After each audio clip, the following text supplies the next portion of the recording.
Hi friends, வணக்கம். Welcome to our அனுபவம் புதுமை சேனல். இன்றைக்கி நம்ம சேனலில் தலைப்பு வந்து யாரைத்தான் நம்புவதோ.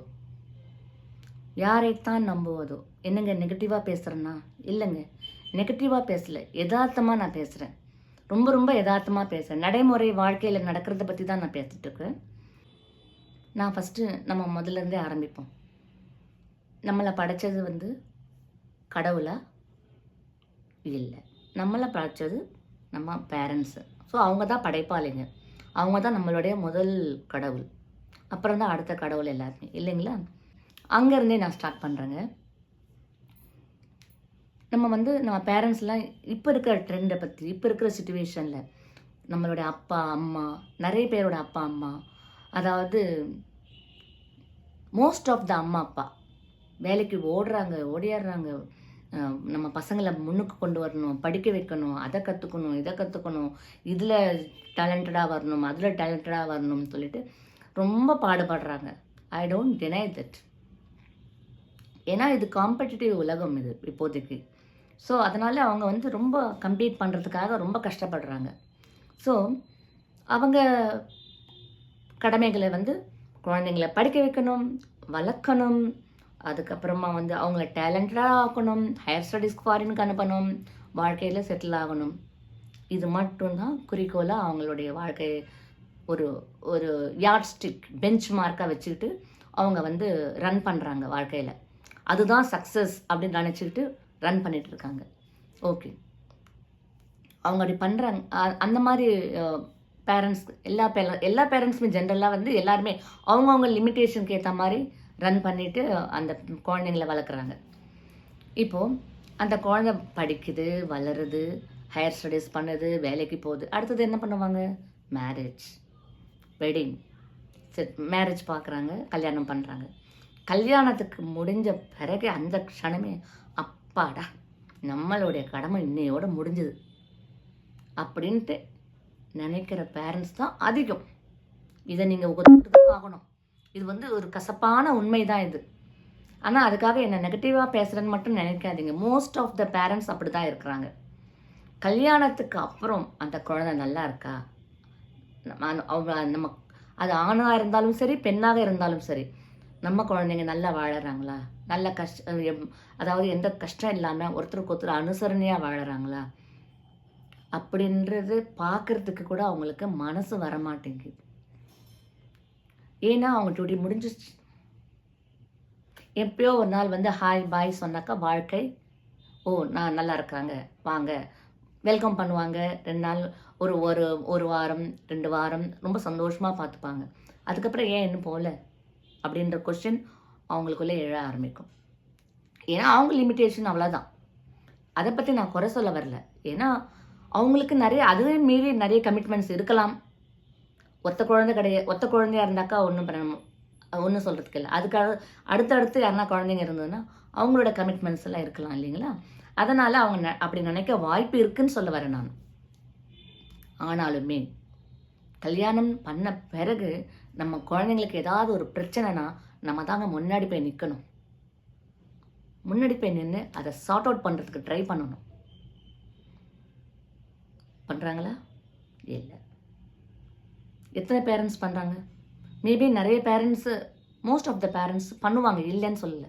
நான் யார் அப்படி பண்ணலையோ அந்த மாதிரி பேரண்ட்ஸு தான் நான் பேசிகிட்டு இருக்கேன். இப்போ அந்த குழந்தை கல்யாணம் பண்ண பிறகு லைஃப் சரியாக அமையலை அப்படின்னா அந்த குழந்தைக்கு அனுசரணையாக அடுத்தது என்ன பண்ணணும், அடுத்தது அந்த குழந்தையோட வருங்காலத்துக்கு என்ன, எப்படி நம்ம அப்லிஃப்ட் பண்ணணும் அப்படின்னு எத்தனை பேரண்ட்ஸுங்க நினைக்கிறாங்க? கல்யாணம் பண்ணி முடிஞ்ச உடனே உன் தலையெழுத்து, உன்னுடைய விதி, தலையெழுத்து யார் எழுதுது? எல்லாம் சொல்லிக்கலாம் ஈஸியாக. விதிப்படி தான் வாழ்க்கை அமைஞ்சு போயிடுது, அதாவது தலையெழுத்து, அதெல்லாம் சொல்லிக்கலாம். அதெல்லாம் ரொம்ப ஈஸி சொல்கிறதுக்கு. பட் அந்த விதி தலையெழுத்து சொல்லிட்டு விட்டுற முடியுமா? இல்லை. அவங்களுக்கு என்ன பிரச்சனை அதை சார்ட் அவுட் பண்ணணும். அதுக்கப்புறம் என்ன தீர்வு காணணும். அப்புறம் அவங்க லைஃப்பை எப்படி டெவலப் ஆகணுன்றதை யோசித்து சிந்தித்து ஒரு முடிவுக்கு வரணும். இதுதான் ஒரு நல்ல கம்ப்ளீட் 100% பேரண்ட்டோடைய டியூட்டி. இதில் நிறைய பேரண்ட்ஸ் நல்லாவே பண்ணுறாங்க, I don't deny. But most of the parents இல்லைங்க. ஆனால் அவங்க தப்பானவங்க நான் சொல்ல வரல, அந்த மாதிரி பேரண்ட்ஸில் ரொம்ப தப்பு அப்படின்லாம் சொல்ல வரல. அவங்க லிமிட்டேஷன் அவ்வளவுதான், அதை தான் சொல்ல வரேன். ஓகே, இப்போ பேரண்ட்ஸ் முடிஞ்சிச்சு. அடுத்தது நம்ம வந்து கூட பிறந்த blood related brothers and sisters பற்றி பேச போகிறேன். இங்கே நம்ம கூட பிறந்த பிளட் ரிலேட்டட்னா எந்த நேரத்துலையும் நமக்கு உதவிகரமாக இருப்பாங்க. அதுக்கு தானுங்க சிப்ளிங்ஸ், அதுக்கு தானுங்களே பிளட் ரிலேட்டட் சகோதரர் சகோதரிகள். இப்போ அப்படி இருக்காங்களா, நிறைய பேர் இருக்காங்களான்னு கேட்டிங்கன்னா நோன்னு தான் சொல்லுவேன். எத்தனை பேர் இருக்காங்க, இருக்கலாம், எங்கேயாவது இருக்கலாம். அக்காவுக்கு பிரச்சனைனா தங்கச்சி ஓடுறது, தங்கச்சிக்கு பிரச்சனை அக்கா ஓடுறது, அண்ணா ஓடுறது. அண்ணம்லாம் பலம், கூட பிறந்த சகோதரர்களாக பலம், நமக்கு யானை பலம் கொடுக்கும். அவங்க நமக்கு நம்ம கஷ்டத்தில் இருக்கும்போது அவங்கெல்லாம் கை கொடுத்து தூக்கினா நமக்கு அதை விட சப்போர்ட் இந்த உலகத்தில் எதுவுமே கிடையாது. ஆனால் ஒரு காலத்தில் அந்த மாதிரிலாம் இருந்தாங்க.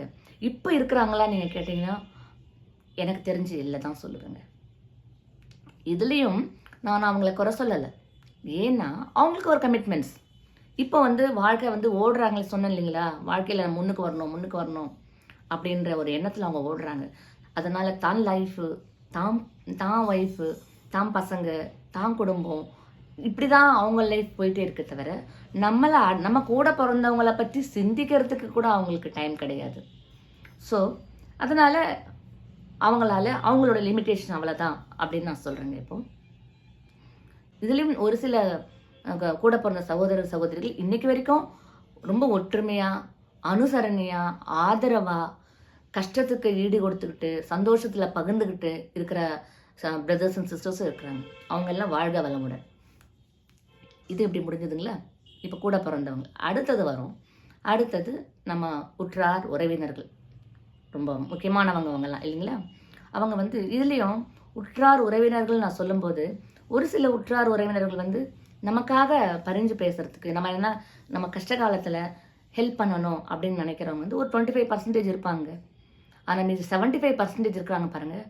அவங்க வந்து நாம் வாழ்ந்தாலும் ஏசுவாங்க, தாழ்ந்தாலும் பேசுவாங்க. அந்த மாதிரி உறவினர்கள் தான் நமக்கு இருக்கிறாங்க இல்லைங்களா. அவங்க வந்து நம்ம அவங்க மேபி நம்மளை கஷ்டப்படும் போது ஐயோ பாவமே அந்த மாதிரிலாம் சொல்லி மாஸ்க் போட்டுட்டு பேசுகிறவங்களும் இருக்கிறாங்க. ஆனால் உள்ளுக்குள்ளே ரொம்ப சந்தோஷப்படுறவங்க நிறைய உறவினர்கள் இருக்கிறாங்க. நம்ம கீழே விழுந்துட்டாக்கா கை கொட்டி சிரிக்கிற உறவினர்கள் தான் நிறைய பேர் இருக்கிறாங்க. இதுதான் உண்மை. அந்த 25% உறவினர்கள் உதவிக்கரம் நீட்ட வராங்க பாருங்க, அவங்கள கூட இவங்க ஸ்டாப் பண்ணுவாங்க. அப்படிப்பட்ட உறவினர்கள் தான் நம்மளை சுற்றி இருக்கிறாங்க.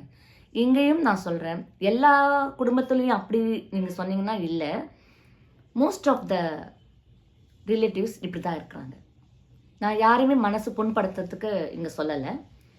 நிறைய பேர் உறவினர்கள் கை கொடுத்து தூக்கி விடுறவங்களும் இருக்கிறாங்க. பட் நடைமுறையில் 75% வந்து இல்லைங்க. யாரும் உதவிகரம் நீட்டுறதுக்கு யாருமே கிடையாது. அந்த 25% இருக்கிறவங்க உதவிகரம் நீட்டினாலும் அந்த கையை இப்படி மடக்கிறதுக்கு தான் இருக்கிறாங்க அந்த 75%. ஸோ உறவினர்களோட பார்ட் இதுதான். சரிங்களா? அடுத்தது நம்ம வருவோம் அக்கம் பக்கம், நெய்பர்ஸ். அவங்க என்ன பண்ண முடியும்? நமக்கு வந்து கொஞ்சம் எப்போயா நம்ம ரொம்ப வருத்தப்பட்டா, நமக்கு எமர்ஜென்சி எதுனா இருந்தாக்கா ஓடி வந்து ஹெல்ப் பண்ணுவாங்க, இல்லைன்னு சொல்லவே மாட்டோம். ஆனால் இப்போ இருக்கிற ட்ரெண்டு, இப்போ எல்லாரும் அப்பார்ட்மெண்ட்ஸில் இருக்கிறாங்க, எல்லாரும் கதவை மூடின வாக்கில் தாங்க இருக்குது. அடுத்த வீட்டில் என்ன நடக்குதுன்னு கூட தெரிய மாட்டேங்குது யாருக்குமே. இதுதான் யதார்த்தமான உண்மை. இப்படி தாங்க அக்கம் பக்கத்தில் இருக்காங்க. அப்போல்லாம் அக்கம் பக்கத்தில் இருக்கிறவங்கெல்லாம் வந்து ஒரு சொந்தக்காரங்களை விட அது கொஞ்சம் அதிகமாக உறவு கொண்டாடுவாங்க. இப்போ இருக்கிற ட்ரெண்டில் அது கிடையவே கிடையாது. எல்லாம் கேட்டட் கம்யூனிட்டி, எல்லாம் அப்பார்ட்மெண்ட்ஸ், ஃப்ளாட்ஸு, ஈவன் இண்டிவிஜுவல் ஹவுஸில் இருக்கிறவங்கலாம் கூட கதவு மூடிட்டு தான். அடுத்தது பக்கத்து வீட்டில் என்ன நடக்கிறத பற்றி பாதரேஷனே கிடையாது. பக்கத்து வீட்டில் ஏதாவது எமர்ஜென்சியாக திருடு யாருன்னா இருந்தாலும் அதை பற்றி பாதரேஷன் கிடையாது. நம்ம வீடு லாக் பண்ணிட்டு நம்ம உள்ளுக்குள்ளே இருப்போம். அப்படி தாங்க இருக்கிறாங்க இப்போ இருக்கிற அக்கம் பக்கம். இதே நான் குறை சொல்ல விரும்பலை, ஏன்னா அது அவங்களுடைய லிமிட்டேஷன், அவ்வளோதான் அவங்களுடைய லிமிட்டேஷன். இப்போ நான் யாருமே நான் குறை சொல்லலை, இருக்கிற உண்மையான யதார்த்தத்தை நான் ஷேர் பண்ணிட்டுருக்கேன். சரிங்க, இப்போது அக்கம் பக்கம் நெய்பர்ஸ் பற்றி பேசியாச்சு. அடுத்தது நம்ம வருவோம், நம்ம வாழ்க்கை துணை ஒன்று பெட்டர் ஹாஃப் அமைகிறாங்க இல்லைங்களா.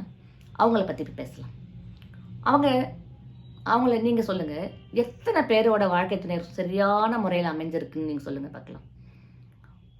வாழ்க்கை துணை அமைஞ்ச அத்தனை பேருமே சந்தோஷமாக இருக்கிறாங்கன்னு நினைக்கிறீங்களா? இல்லைங்க. அப்படி இருந்தால் அது வெளிவேஷம். 4 பேர் முன்னாடி அவங்க ஜஸ்ட் நடிக்கிறாங்க, போலித்தனமாக இருக்கிறாங்க, அப்படி தான் நான் சொல்வேன். எல்லாரையும் நான் மீன் பண்ணல. மறுபடியும் நான் சொல்கிறேன், இது எல்லாரையும் நான் மீன் பண்ணல. மோஸ்ட் ஆஃப் த வாழ்க்கை துணைங்களை பற்றி நான் பேசுகிறேன்.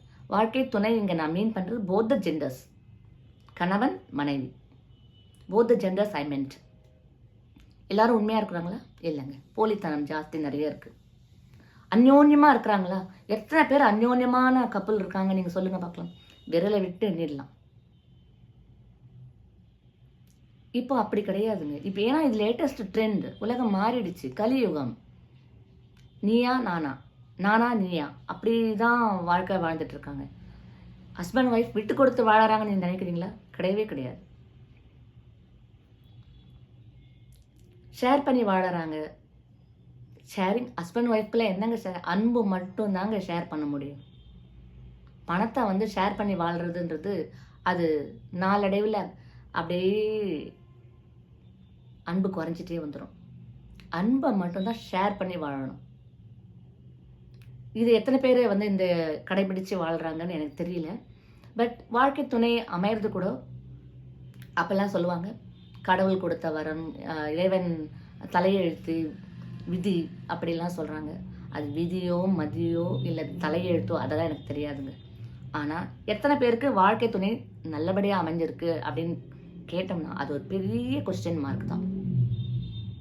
எல்லாம் அழகழகாக ஃபோட்டோஸ் எடுத்து வாட்ஸ்அப் ஸ்டேட்டஸில் போட்டுப்பாங்க, டிபியில் வச்சுப்பாங்க. நம்ம எல்லாம் பார்க்கும்போது இவ்வளோ சந்தோஷமாக இருக்கிறாங்க ஹஸ்பண்ட் ஒய்ஃப், இவ்வளோ ஒரு கேரிங்காக, இவ்வளோ ஒரு கம்பேட்டிபிலிட்டியாக இருக்கிறாங்களா, அப்படிலாம் நம்ம நினைப்போம். பட் அது உண்மை கிடையாது. அப்படி இருக்கிறாங்கன்னு நீங்கள் நினச்சிங்கன்னா அது உண்மை கிடையாது. ஆனால் அது இல்லைன்னு சொல்ல மாட்டேன். மோஸ்ட் ஆஃப் த பீப்புள் இருக்கிறாங்க, அது இருக்கவும் செய்கிறாங்க. அவங்கெல்லாம் டெஃபினட்டாக பிளெஸ்டு பீப்புள். வாழ்க வளர்க. அப்படி ஒரு கப்பல், அப்படி ஒரு வாழ்க்கை துணை அமைஞ்சு வாழறவங்களுக்கு வாழ்க வளர்க. ஓகே, இதையும் சரி. அதனால் யாரையும் நம்ப முடியாது. நம்ம எதிர்க்க ஒன்று பேசுறது, பின்னாடி ஒன்று பேசுறது, வெளியில் வேறு மாதிரி இருக்கிறது, வீட்டுக்குள்ளே வேறு மாதிரி இருக்கிறது, இந்த மாதிரி ரிலேஷன்ஷிப் தான். அடுத்தது வரலாம் நம்ம பசங்க, நம்ம வயிற்றில் பிறந்த பசங்களை பற்றி நான் பேச போகிறேன். நம்ம குழந்தைங்க வளர்கிறாங்க, படிக்கிறாங்க, ஹையர் ஸ்டடீஸ்க்கு ஃபாரின் போகிறாங்க. சில குழந்தைங்க இங்கேயே படிக்கிறாங்க. அதுக்கப்புறம் அவங்க லைஃப்பில் செட்டில் ஆகிறாங்க, நல்லாவும் ஏர்ன் பண்ணுறாங்க. பட் முதுமை காலத்தில் எல்லா பசங்களும் அம்மா அப்பாவை கவனிச்சுக்கிறாங்க, அரவணைச்சிக்கிறாங்க நீங்கள் நினைக்கிறீங்களா? இல்லைங்க. அப்படிலாம் இருந்தால் எதுக்குங்க முதியோர் இல்லை நம்ம ஊரில் இருக்குது, நம்ம நாட்டில் இருக்குது? சொல்லுங்கள் பார்க்கலாம். இல்லை, நிறைய பேர் அம்மா அப்பாவங்க, நிறைய பேர் நிறைய படிச்சுட்டு ஹையர் ஸ்டடீஸ் படிக்கிறதுக்கு அம்மா அப்பாலாம் ரொம்ப சந்தோஷப்பட்டு என் பையன் ஃபாரினில் படிக்க போகிறான் அப்படி சந்தோஷப்பட்டு எஜுகேஷன் லோன் அது இது எல்லாம் வச்சு அனுப்புகிறாங்க. அங்கே போயிட்டு அவங்களும் நல்லா படிக்கிறாங்க, லைஃப்பில் செட்டில் ஆகுறாங்க. ஐ டோன்ட் டினை, எல்லாம் பண்ணுறாங்க.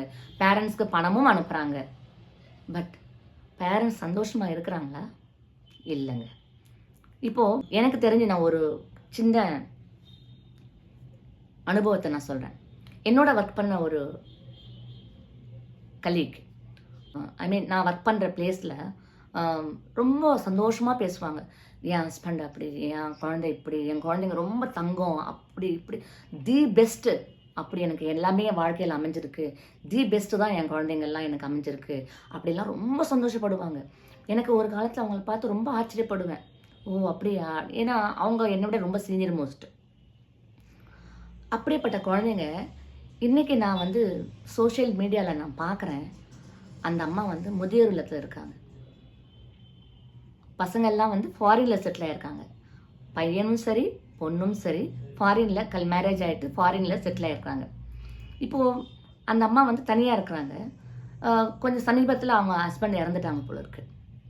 அப்போது அவங்க பொண்ணும் பிள்ளையும் அவங்கள கூட அவங்களோட அழைச்சிட்டு போல ஒரு நல்ல கம்யூனிட்டி, அசிஸ்டண்ட் லிவிங் கம்யூனிட்டியா என்னமோ சொல்கிறாங்க அப்படி பேர். அதாவது முதியோர் இல்லத்தை, அனாதை இல்லத்தை, முதியோர் இல்லத்தை ஒரு பாலிஷ்டாக ஒரு பேரை சொல்லி சொல்கிறாங்க. அவ்வளோதான் நான் சொல்ல முடியும். எண்ட் ஆஃப் த டே அது அனாதை இல்லம் தான், முதியோர் இல்லம் தான் இல்லையா, ஆர்ஃபனேஜ் தான் அது. அங்கே தான் அம்மா அப்பாவை கொண்டு போய் சேர்த்துட்டு மாதம் 70,000, 60,000 to 70,000, 60,000 ஏற்ற போல் ஒரு அகாமடேஷன் கொடுக்குறாங்க அந்த முதியோர் இல்லத்தில். 70,000 ஏற்ற மாதிரி ஒரு லக்ஸூரியஸ் அப்பார்ட்மெண்ட் கொடுக்குறாங்க. அந்த மாதிரி ஒரு முதியோர் இல்லத்தில் அவங்க சேர்த்துட்டு பையனும் பிள்ளையும் போயிட்டாங்க. இப்போ சொல்லுங்கள், அவங்க உண்மையாகவே அந்த அம்மா ரொம்ப சந்தோஷமாக இருப்பாங்கன்னு நினைக்கிறீங்களா? ஒரு காலத்தில் என் குழந்தை இப்படி என்னை அப்படி பார்த்துக்கும், இப்படி பார்த்து எவ்வளோ ஒரு நம்பிக்கை வச்சுருந்துருப்பாங்க. அந்த மாதிரி ஒரு நம்பிக்கை வச்சுருந்த ஒரு தாயை அப்பா இறந்த பிறகு ஒரு முதியோர் இல்லத்தில் சேர்த்துட்டு அவங்க ஃபாரினில் போயிட்டு நல்ல சந்தோஷமாக வாழ்க்கை வாழறாங்க. வெறும் பணத்தை மட்டும் அனுப்பி விட்டுறாங்க முதியோர் இல்லத்துக்கு, 70,000. அந்த பணம் அவங்களுக்கு சந்தோஷம் கொடுக்குமா? என்னதான் அந்த முதியோர் இல்லத்தில் எல்லாருமே நல்லபடியாக கவனிச்சுக்கிட்டாலுமே, வசதியான முதியோர் இல்லமாக கூட இருக்கட்டும்ங்க, சந்தோஷம் கிடைக்கும், உண்மையான சந்தோஷம் கிடைக்கும்னு நீங்கள் நினைக்கிறீங்களா? இல்லைங்க.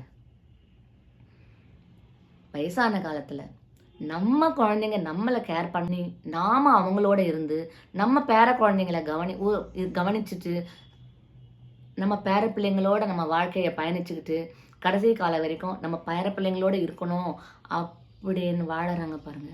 அதுதாங்க உண்மையான வாழ்க்கை. அந்த ஒரு சந்தோஷத்துக்கு இணை இந்த உலகத்தில் எதுவுமே கிடையாதுங்க. எந்த ஒரு பேரண்ட்டுக்குமே தாம் பிள்ளை பிறக்கும்போது இருக்கிற சந்தோஷத்தை விட தாம் பிள்ளையோட குழந்தை பிறக்கும்போது கிடைக்கிற சந்தோஷமே தனிங்க. அந்த பேர பிள்ளைங்க தாங்க நம்மளுக்கு சந்தோஷமே கடைசி காலத்தில். அந்த சந்தோஷத்தை கொடுக்க முடியாத பிள்ளைகள் நிறைய பேர் இருக்காங்க. வெறும் பணத்தை மட்டும் அனுப்பிட்டு நீ சந்தோஷமா அம்மா நான் ஃபோனில் பேசிக்க, நல்லா இருக்கிறியா, நல்லா கவனிச்சுக்கிறாங்களா, அந்த மாதிரி கேட்குற பிள்ளைங்க தாங்க இருக்கிறாங்க. இப்போ சொல்லுங்க, யாரைத்தான் நம்புவதோ? இப்போ சொல்லுங்க, யாரைத்தான் நம்புவதோ? யாரையும் நம்பக்கூடாதுங்க. நம்மளை நாமே நம்பணும், நம்ம கையை நாம் நம்பணும். Trust on yourself, trust on God. அவன் நம்மளை கீழே அனுப்பி வச்சான், அவனை நம்பி நம்ம வாழலாம். வாழ்ந்து முடிஞ்ச பிறகு யார் நம்மளை கீழே அனுப்புனாங்களோ அவங்ககிட்டயே நேராக போய் சேர்ந்துடலாம். இதுதான். இடையில வந்ததெல்லாம் இடைப்பட்ட சொந்தங்கள் எல்லாம் சொந்தம், இரத்த சம்பந்தம் எல்லாமே இருக்கலாம்.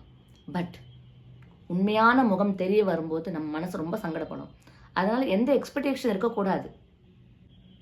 நம்மளை நம்பி நம்ம வாழலாம், கடவுளை நம்பி வாழலாம். அவ்வளோதாங்க. இதுதான் இந்த தலைப்போட கண்டென்ட். நான் சொல்ல விரும்பினது இது. என்னுடைய சில அனுபவங்களையும் நான் உங்கள்கிட்ட ஷேர் பண்ணியிருக்கிறேன்.